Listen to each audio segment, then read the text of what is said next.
Hey, this is Eric from Catching Light. Hey, this is Hemp. Hey, this is Glenn. Hi, I'm Steve-O. Hey, this is Drew Hines with Hindsight Imagery. This is Matt Callahan at Digimatty Photographic Services. Hey, this is Jason, and welcome to Tales from the Pit.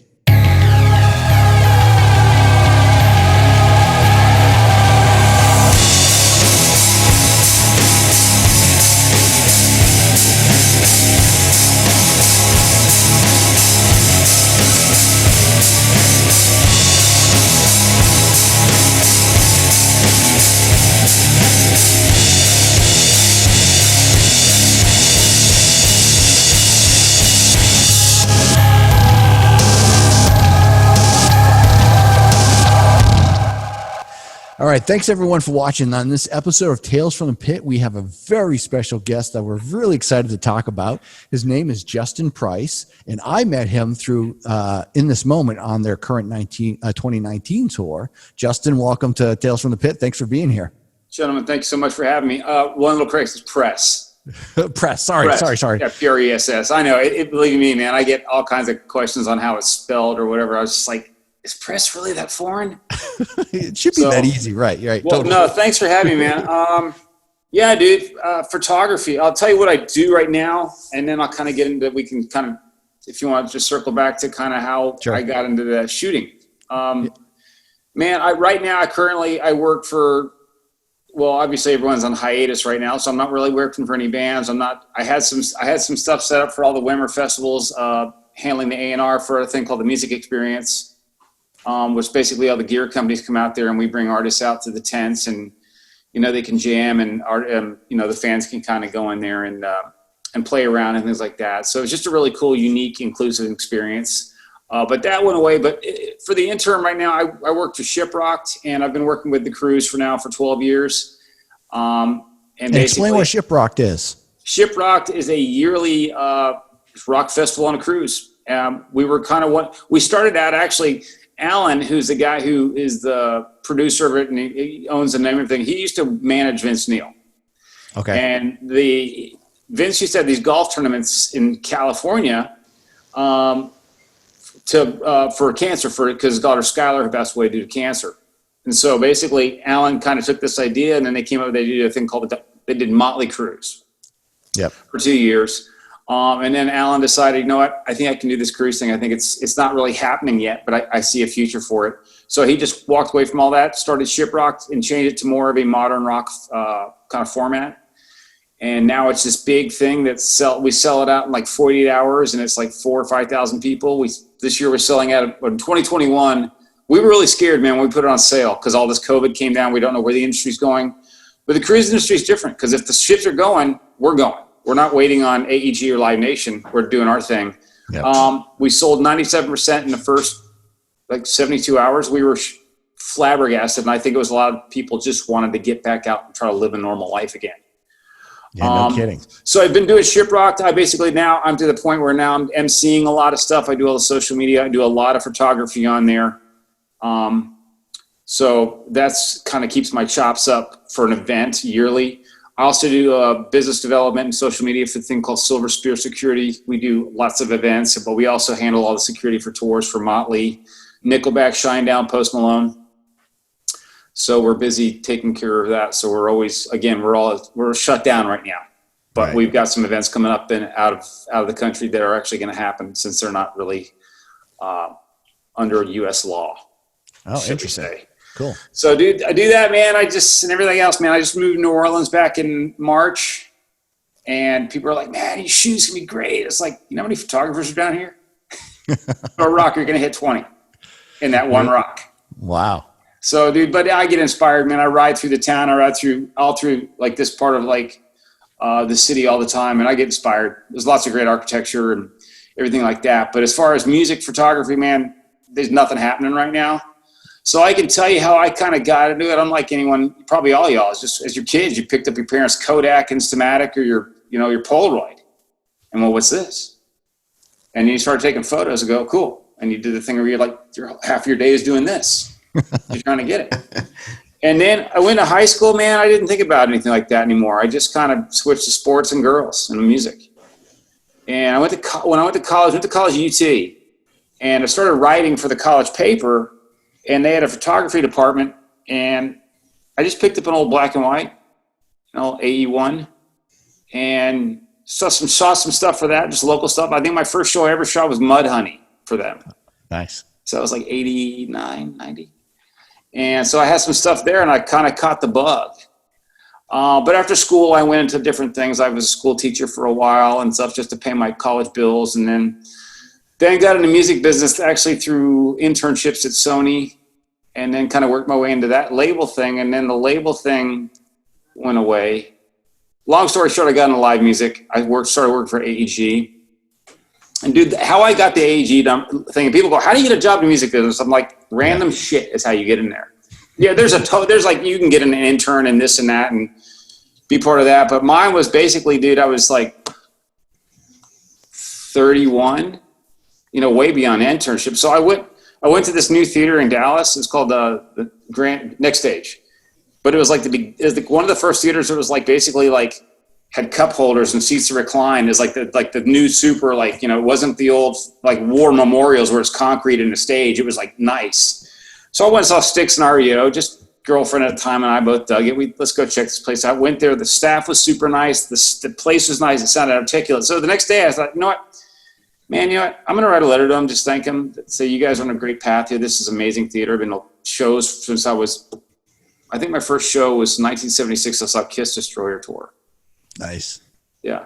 Well, let me go back. So I was one of those kids that when you go see a show and you're in the 70s, obviously music drives the culture, unlike now, which is kind of like, it's there, but it doesn't drive the culture like it used to.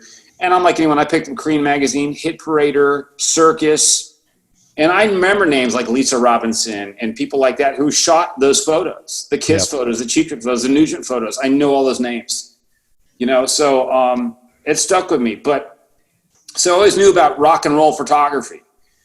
But I never thought, you can't make a living this. Is this a job? This is an actual job. You can go, people do this. Fuck, what do I know?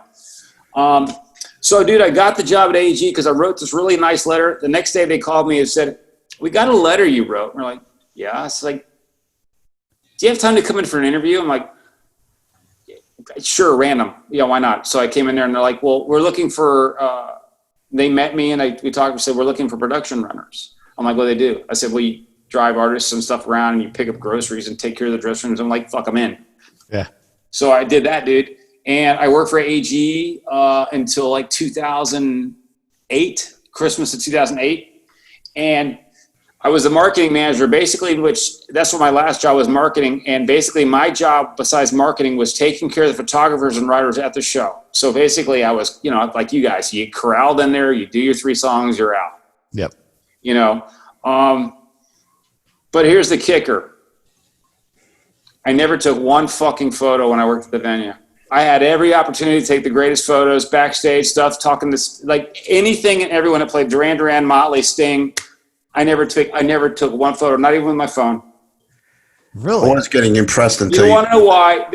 Not because I didn't think about it, because we had a house photographer. A, I wasn't going to step on any toes, and B, I didn't want to be seen as a fan. I wanted to be treated as a professional, and it's a really fine line. I had some great moments that are in my memory bank of having beers with artists afterwards that I really wish. I think the only photo I got was with Ronnie James Dio when Heaven and Hell came through, because he actually asked to have a photo, because we had like an hour-long conversation. And for the life of me, I can't find that fucking photo. Oh, dude, that's such a class. Oh, man. Yeah. And you're like, God's sake. So I'm like, that's just part of it, man. But I never took a photo, dude. And I was just like, I'm kicking myself. So when I left AEG, I started a small boutique P&R company with a girl I work with at AEG. Her husband was doing it. And we're very similar, like rock and roll, metal, bands, all that stuff. So he had a partner that he didn't like anymore, and he was looking for someone to join him. So I came on board, and the first account we ever landed was Monster Energy. Oh, cool. Yeah. If you want to hear the story how we got the Monster deal, it's 3 minutes and it's hysterical. Go ahead. I want to You got to hear it, dude. Bring it on. We're here. Yeah, this is great. So we were doing in 2008 AEG in Dallas, who I worked for. We were doing they tried to revive the Ozfest because Sharon had let it go for a few years. And they were going to do a one-off Ozfest. Dallas got it. AEG's in charge of it. It's going to be Ozzy, Metallica. And then, you know, everyone under that. Doesn't matter who's under that. That's the bill.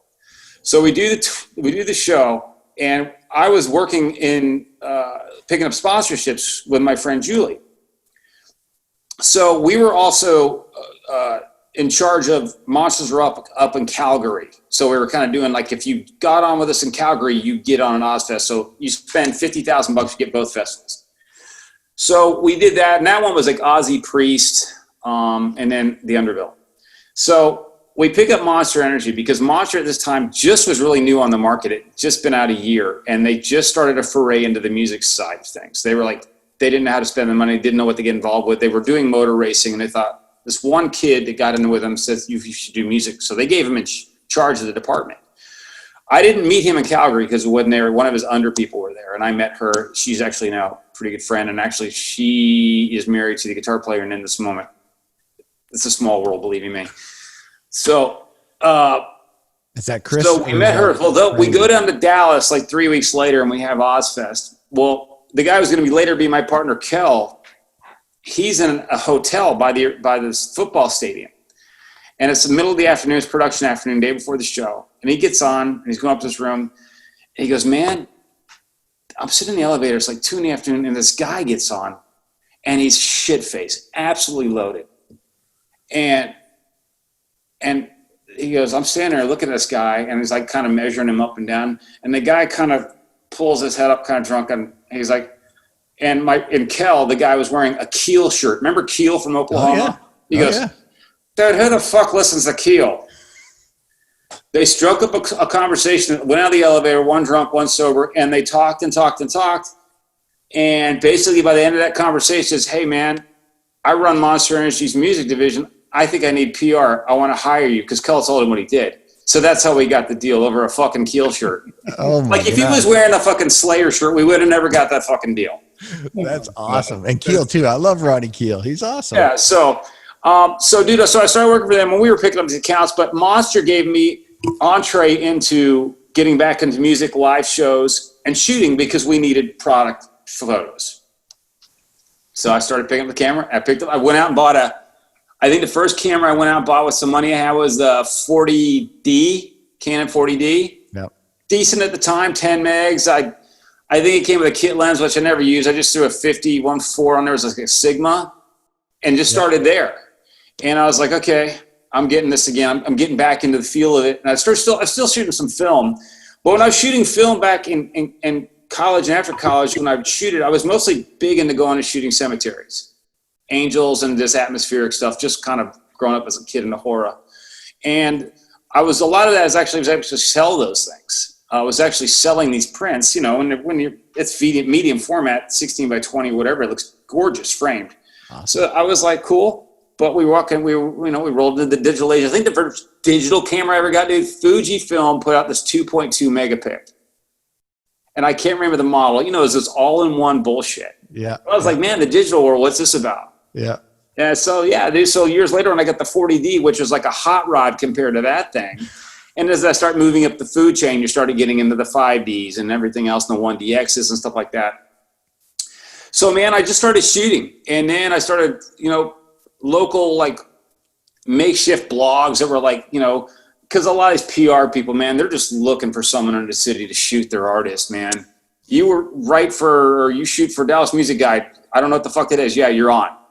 And you just start picking up these things, man, and you're turning in your work right away, your quality work, and you're getting out there and you're making a name for yourself, not being an asshole and not being pushy. You give them what they want, and I started picking up gigs, just shooting, man. And I was just shooting. So I kept the point of shooting, and I started making friends with bands. And then they'd ask me to shoot some stuff, and I'd make a little money doing it, but I was only because sometimes I asked for money because I didn't want to do. I didn't want to be the guy who's free, because then basically you're shortchanging anyone who's trying to make a living. Right. And I never wanted to do that. I said, hey, I'll do it, but I'll charge you this much. You'll get these shots, but I'm not going to be like, yeah, man, whatever you need, bro. I'm your buddy. No, this is a business. All the shit I had used costs film, and I don't want to shortchange my friends who are actually trying to make a living doing this. Because if they would have said, well, if I wouldn't have been confident in my skills to actually be asking for money, I would have just given the gig to someone else. because that's Right. I wanted that kind of build that kind of sense of community and be stand up in a position. And sometimes in a business, you guys all know there's some real shady, shifty fucks that will undercut you just to get the gig, and it sucks. All the time. Yeah, absolutely. Yeah, man. So yeah, man, I've just been shooting. So that was like 2009 until now. And then when I met you, Jace, I'd gotten to know I'd known Maria and the band from working with Monster for so long, and they were coming on Shiprock. They got to be buddies. And through friends, they liked a lot of my work. And then they were losing their photo guy for the 2019. He was going off with Lamb of God and I think Gojira, doing some other stuff. And they're like, so they got hold of me through a third party and said, hey man, you want to come out and shoot us? But they're like, the caveat was, we need video too. And I'm thinking, oh fuck, I'm not a video guy. I like to hear this part. So I'm like, all right, I'm not a video guy. So a buddy of mine, Zach, is a shooter for Nike and National Geo. And he gave me a crash course in the weekend on how to shoot video. And you guys got to go get this. That's why I switched to the Sony system. Because I can shoot quality photos still on the system, but it's also top notch for what they're doing video wise.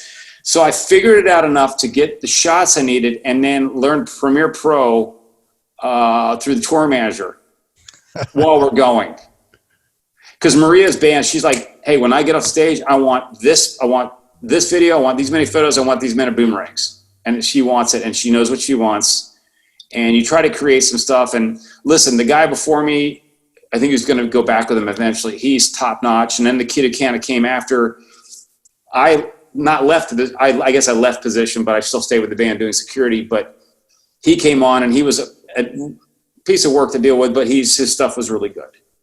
But she was about delivery band. But yeah, the whole video, I mean, there's very few people now who actually just pure shooters that go on tour. Rob Fenn, a couple other people, obviously Ross Halfin and stuff like those guys are just, they will not do video. They'll just shoot, and bands know that.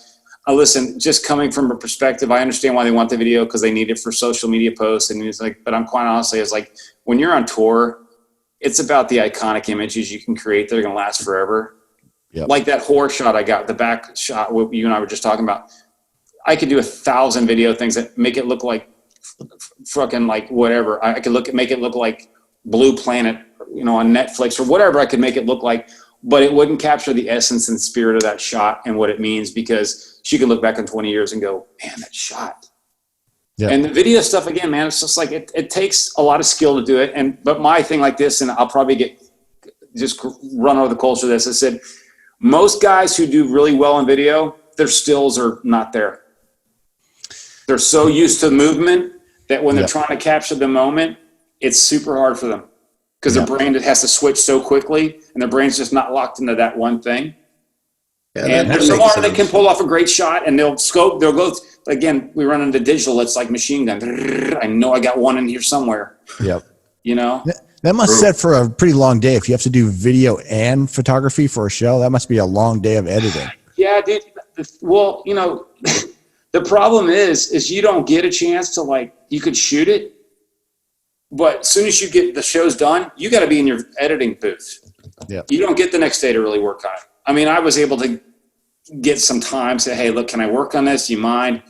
And it wasn't too hard nosed, but you realize that you quite honestly, when you're done shooting, you got to get in there and start working on stuff. And so that goes, your evening begins at whenever the show begins. And then at 2 or 3 in the morning, when you're kind of looking at things and you're falling on the desk, trying to figure it out, you're frustrated because you can't get everything to sync up. And then you have to add in the noise effects and the cuts and the weird graininess, because it's all about atmosphere within this moment.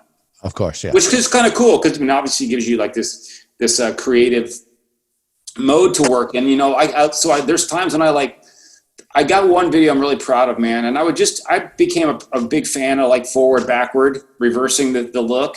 Yeah. And there's one scene I got her where I sped up the video to like 4 or 5 times its actual speed, and she's banging on that war podium up above everything, and there was a lot of fog and stuff, so I made it kind of dense, and then I looked at it and I go, oh, man, what does she look like? What does she look like? Oh, I knew exactly what she looks like. So I put it in forward really fast, reverse real fast, bring it back. She reminded me of Hitler at Nuremberg. Oh, really? Oh, I know, just like, you know, he's really like, you know, because he's like, he was like a speedhead. yeah. He was like on amphetamines all the time, so everything's like quick action. I said, that looks like Triumph of the Will, like the old German propaganda film. I said, it looks like Hitler. So that's how I'm gonna treat this video. Right. That's cool. And I told her that, and she's like, but she liked the effect. Yeah. Yeah. You learned Premiere on the run, basically, is what you said. Do what? How is that possible? You learned Premiere on the run, like overnight type of thing? No, I kind of learned Premiere from the tour manager who's really good at it, because That's not an easy task. No, it's not. And you know, believe me, the arguments got, you know, not heated, because why would you? I just got frustrated at myself, and obviously whoever's in your periphery is going to catch some of that heat. But she was just really mature about it, and like, you know, kind of kept me in line, started showing me what, and I would just, you know what I do, man? The band was so cool, because I wouldn't show the final product to Maria until it was the final product. I'd go to the band and go, what do you think? What do you think? What do you think? What do you think? And everyone's like, cool, do this, do that. And so I would just basically take markers from them and do that, man. And again, I was given the freedom to make it kind of look fucked up. And so when you don't have the skill set to make it look glossy, that kind of helps, because you're kind of, it's all really rudimentary looking, you know. But she wanted the cool fade outs and stuff like that. I was like, man, I'm not there, but I can do these things enough. I can make it good enough to look on when you put it on Instagram, where this was all going. You know, it's not going on up your desktop. You know, someone's looking on their phone. Right, and their phone, correct. Yeah. Yeah, totally. But I got through it enough, and my stills were good enough to kind of keep me in the saddle. Nice. But dude, I tell you what, it's like anything that tour, being on tour, and I think you guys see it, you guys shooting from a pavilion or a place you guys are very familiar with. The more you shoot, the more you realize the show is the really good photos aren't on stage. That's everything's going on around you. My favorite is getting in the pit, turning around, and facing the crowd. Those are my favorite shots. Yep. Oh, buddy. Man, that, or when you're backstage, you know, it's not a big deal to us, man. But when you see like a road case and it's got a stencil on it of the band you're shooting, it's cool to you. But man, when you put it out there for people to look at, fans, they like it puts goosebumps, man. There's times when I walk by, I was like at Columbus, and I love Cheap Trick forever, and only shot them twice, but I never shot them backstage. Walking by, and there's Nielsen's like set up with like the road kit and like the stencil. I'm going, how many times did I put it on my fucking wall when I was 11? Yeah. You take a shot and you're like, that one's for me. Yeah, totally. But dude, just like shooting like a Slayer show, man, just turning and facing the crowd. I'm like, it's the faces. Like, do I need another photo of Tom Araya? Yeah, they're great. I'll get the one I need because I need to have it. But I'm like, the crowd is where the shots are at, man. Yeah. And especially when you put it, shows like that, especially when you put it in like a monochrome, it's haunting. It's these people look possessed. We talked about a Slayer show tonight. As a matter of fact, it was one of the images we broke down earlier. So it's cool that you bring that up. Yeah. Yeah, man. Very impressive background, Justin. Very, very good. Do what now? You have a very impressive background. Oh, well, thanks, man. I appreciate that. So again, I think what I've learned over time is like, it's like anything is like, it's like you go back to being a fan. It's like, man, you kind of get there. You love when show day comes, but it's the buildup. It's like Christmas Eve when you're a kid, man. I don't want Christmas to happen because Christmas Eve is so kick-ass. And once that tomorrow happens, I gotta wait another stinking year. It's like being in line when you're a kid, and I don't know, obviously you guys all look somewhere in the ballpark of me. It's like how many times you wait in line for concert tickets. Like what you've waited in line for physical tickets at like a Sears or wherever. That was an incredible moment. You know, you're excited. I remember those days. Yeah. So to go and, to me, the show's in the audience.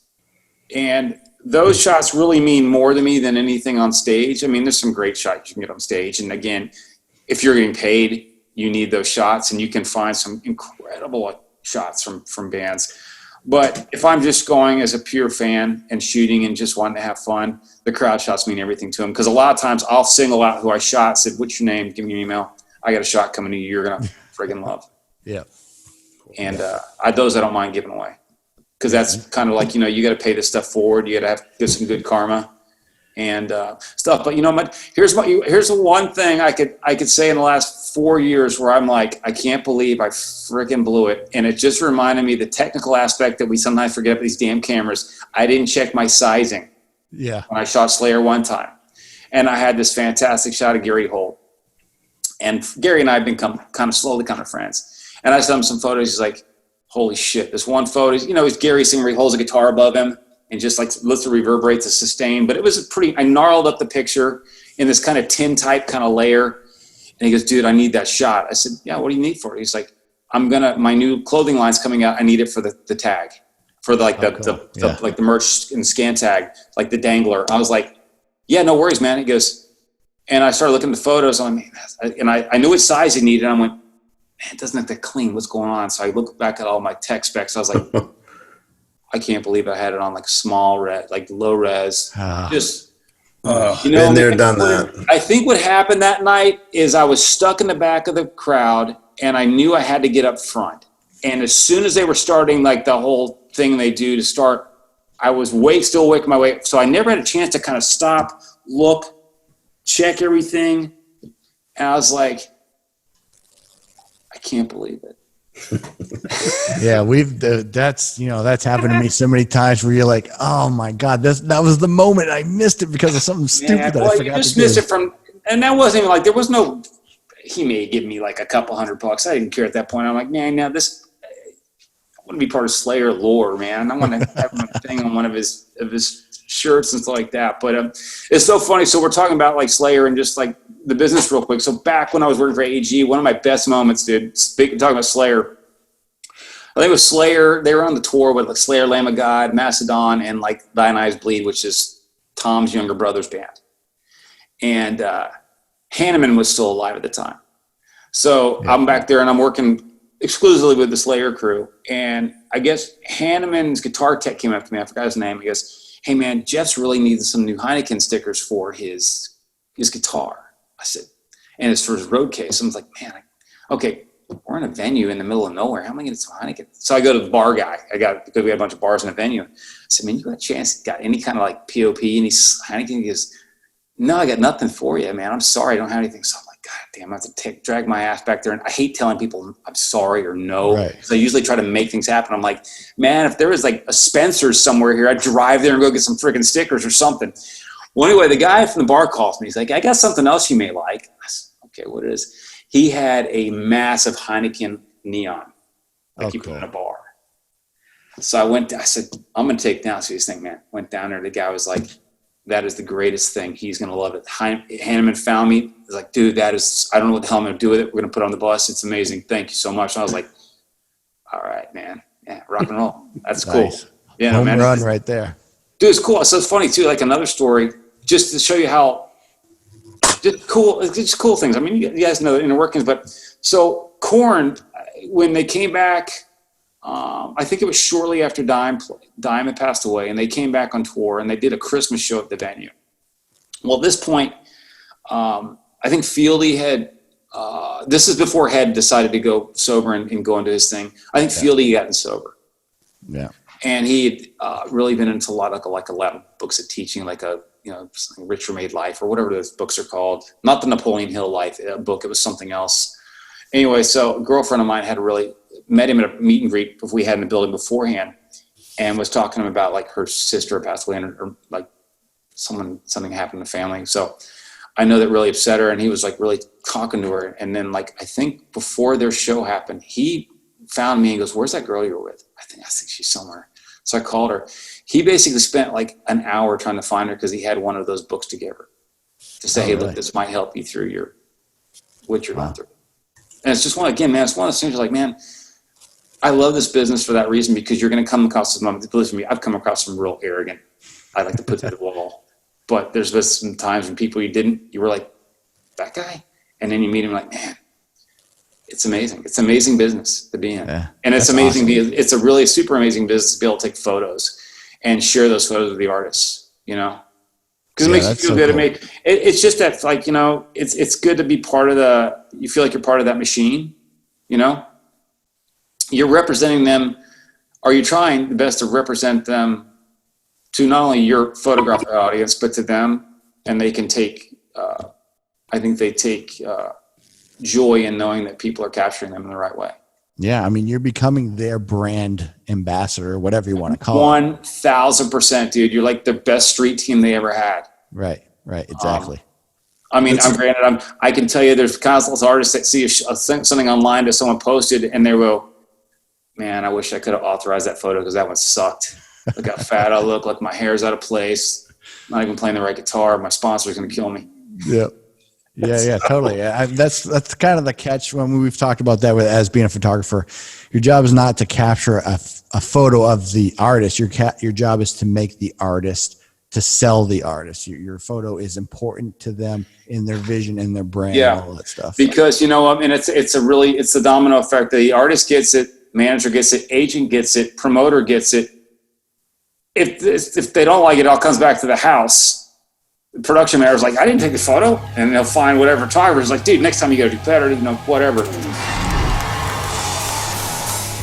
Hey, thanks for watching part 1 of our interview with Justin Press. If you have suggestions for future shows, email us at NHCONCERTPHOTOGS@gmail.com. Also, check us out on YouTube.